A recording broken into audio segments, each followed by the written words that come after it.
Yavanna spoke before the Valar, saying, Ye mighty of Arda, the vision of Ilúvatar was brief and soon taken away, so that maybe we cannot guess within a narrow count of days the hour appointed. Yet be sure of this, the hour approaches, and within this age our hope shall be revealed, and the children shall awaken. Shall we then leave the lands of their dwelling desolate and full of evil? Shall they walk in darkness while we have light? Shall they call Melkor Lord, while Manwë sits upon Taniquetil? Hello and welcome to all the men and women of the West. I'm Joe, here with me is my co-host Dan. Hello and greetings. Today, as you may have guessed, we begin our discussion of the westwards march of the Elves and the awakening of them. This is one of my favorite parts of the book. Everything outside of Aman is cast in darkness, as the trees are newly grown and the promontories and mountains of Valinor block their light from the outside world. Yavanna and Arome alone who venture forth into Arda in order to either go exploring or to otherwise try to replant and rebuild what they once built. During the eclipses that take place, Melkor consolidates his forces and creates countless monsters, and demons assemble in Autumno, and he corrupts many Maiar into Balrogs. Melkor, though, would construct a new fort in the northwest shores, which he put under the command of Sauron. This fortress was called Angband. So we can see here that Sauron is steward of Angband, while Thankill is steward of Autumno.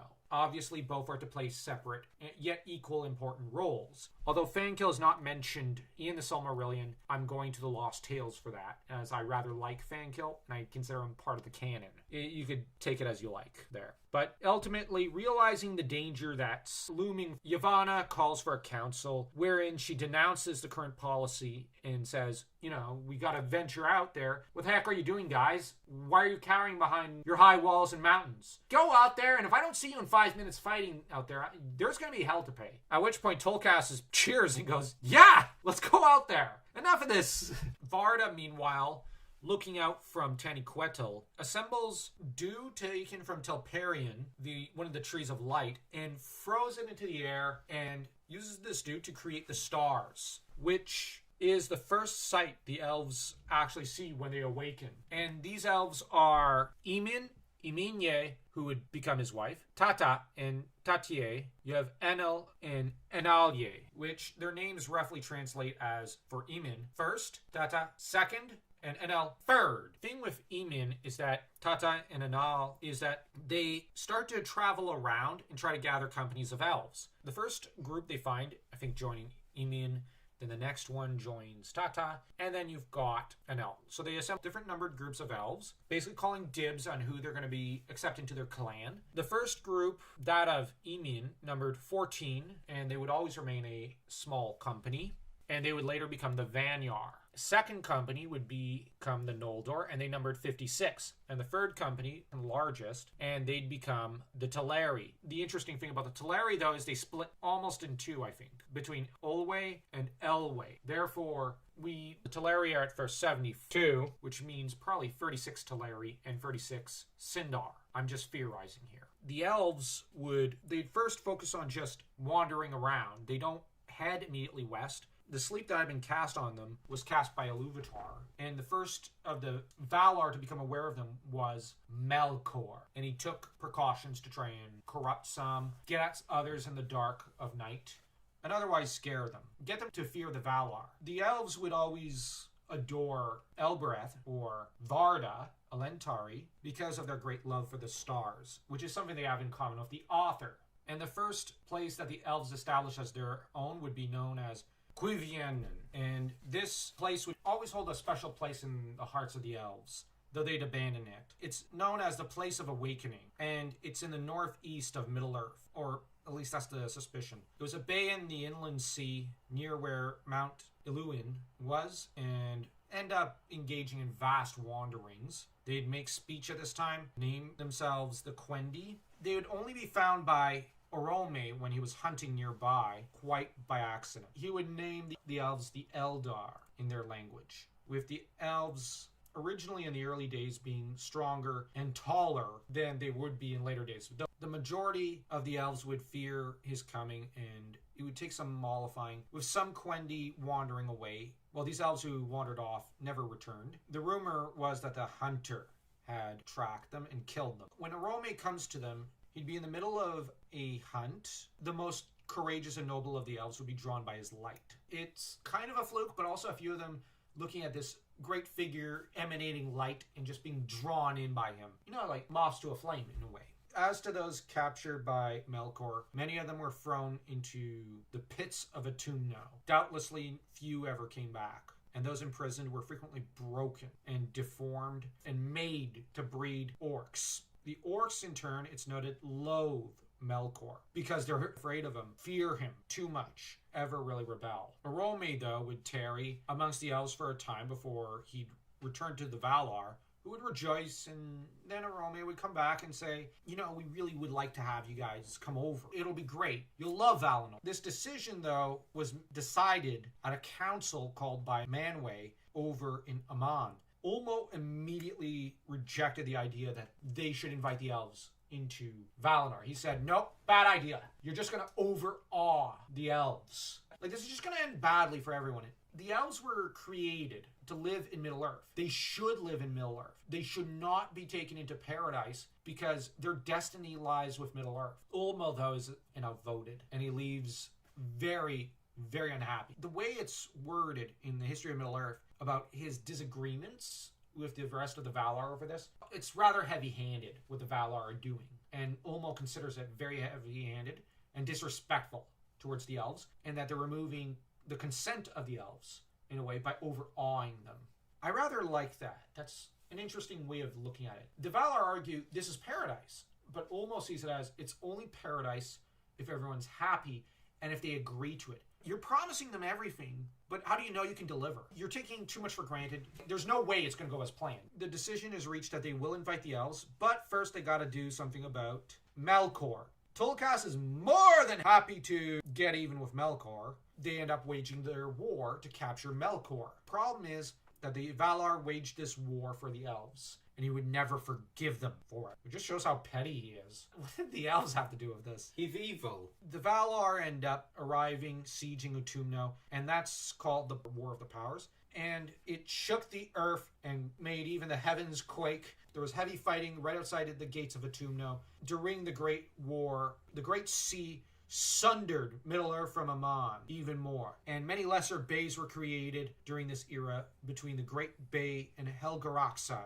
But the gates of Autumno were eventually broken down, and Melkor took refuge in the innermost pit, where Tulkas wrestled him down and enchained him with Unganor, which Ale had forged right before the battle. The trouble is, the Valar did not do what they were supposed to do and did not search every pit like they should have. They pretty much took the attitude, got Melkor. Good job, well done, let's go home. Sauron and Fangkill are still on the loose. The Balrogs are on the loose. A lot of demons are on the loose. The demon wolves are on the loose. Werewolves are on the loose. Monsters are on the loose. There are still elves in those pits. But, damn, we did a great job here. Okay, now that he's out of Autumno, what next? They do break down some of the fortress, but the trouble is they don't search it pit to pit. They don't finish the job. Fangkill, meanwhile, rallies what forces are nearby. Sauron's really the one who takes command more than Fangkill, and Sauron ends up rallying the forces near Angband. Of course, the right-hand men escape, rally the forces, and in time Fangkill's dispatched east, where he's going to find the humans, and he'll start causing trouble over there for them. In turn, though, Sauron pretty much starts rebuilding Angband almost immediately, because it was also semi-broken down. But it starts getting repaired immediately, becomes bigger and badder than ever before. Melkor, in turn, though, is dragged and blindfolded into Valinor, where he's thrown into the Ring of Doom, and it is there with his face pressed against his feet and his buttocks in the air, rather humiliating, that he's presented at the feet of Manwë's throne and is made to beg for pardon, which he does. And he pinky promises never to do anything bad again. Oh, those fingers crossed behind his back? Oh, don't look at that. He pinky promised, and you know, no one ever breaks a pinky promise. Melkor would be imprisoned in Valinor for 3 whole ages. Oh, poor Melkor, imprisoned in paradise for 3 whole ages. What should he ever do? and he's put in close proximity to the elves. This war was fought to keep him away from the elves, but then they imprison him right next door to them. Honestly, The logic. every time I've seen this kind of thing in a fantasy story, Bite everyone in the rear. and you always have one person that says, no, let's finish the job. We need to go chase them down. In this case, it's two people, Tolkas and Ulmo. Now, Tolkas is too loyal to defy Manwë's orders. Ulmo sees it as there's nothing he can do, because if he were to interfere, it might end up flooding him on, and no one wants that. So might as well just accept your losses and prep for what's to come. That's all he can do at this point. Mandos is one of them that announces that assembling the elves in Valinor is doomed. Mandos also sees where things are going to go, and he just says, I'm warning you guys, it's not going to end well. But, of course, as always, Mandos is ignored. The thing you do with a prophet. What's also interesting is that this is the first time Mandos lays down one of his dooms. This is the first time he gives a warning saying an idea is a bad one. And the Valar ignore him, just as Fëanor later would. Which I wonder if there's maybe a commentary there about the hubris of the Valar. Just as there was commentary there about him warning Fëanor of the dangers of Fëanor doing what he wanted, and him warning Fëanor against the vice of vanity and the arrogance behind his decisions.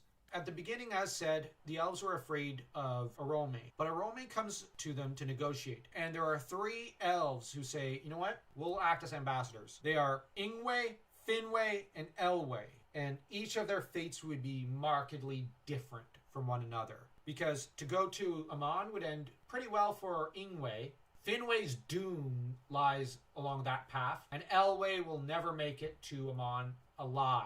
Each of them will be crowned kings, but each of them were also friends with each other. This friendship would end up being something that would bring a great deal of joy to Elwë in time, as it'd be during one of his visits to Finwë that he'd run into the love of his life, Melian. But that'll come next chapter. Now, the elves elected these three as their ambassadors. All three of them would prove themselves three great kings. They'd go to Aman, become awed, come back, and they would then be crowned kings, much to Emin's fury, as the first of the elves was angered at being dethroned by Ingwe. Not that Ingwe fought him, it's just the elves said, yeah, we have an elective monarchy, you're out. These guys are in. The first chief was not impressed. That said, many of the elves who refused to go on this great journey, which took many years, would be called the Avari, or the Unwilling. And the first elves to reach Valinor would be the Vanyar. And the Vanyar are favored by Varda and Manwë, and they'd settle at the feet of Taniquetil once they did reach Valinor. Next came the Noldor, who were led by Finwë, and they'd be favored by, and favor in turn, Aule. Aule would show them many different arts. The friendship between the Noldor and Aule would yield a great deal of good. Some bad, admittedly, but a lot of good. The last host would be the Teleri, or Sea Elves. And they kind of had two lords. One was Elwë Singolo, or King Greymantle, or as his fans know him, Elu Thingol. Thingol will never reach Aman alive, as I said. And later, when he ended up missing in action for a time, kind of disappeared in the forest for a time, but his brother Olwë would be a great leader. Olwë would be the one who would lead some of the Teleri into Aman. But the Sea Elves would never abandon their love for the sea and Ulmo, and they would ultimately craft their swan boats and stick to the shores of Aman. And in a lot of cases, they'd stick to the shores of Middle-earth, with a lot of them also staying on the mainland, and those who stayed closer to the forests, intermingled with the other elves that stayed in Middle-earth, would become the Sindarin. Sindar elves would be ruled by Elwë.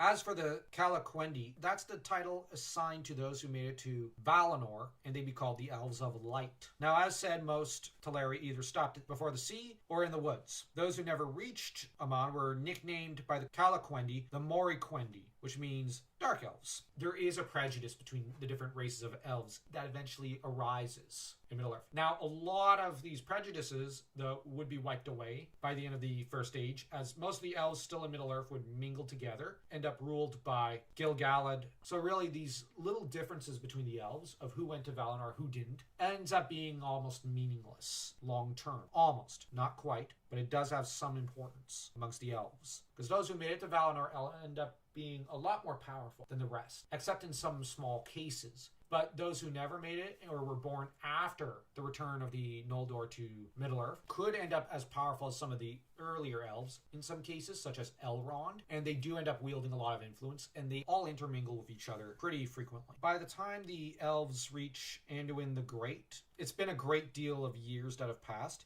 and the elf known as Lenwë would lead away some of his people, who became known as the Nandor.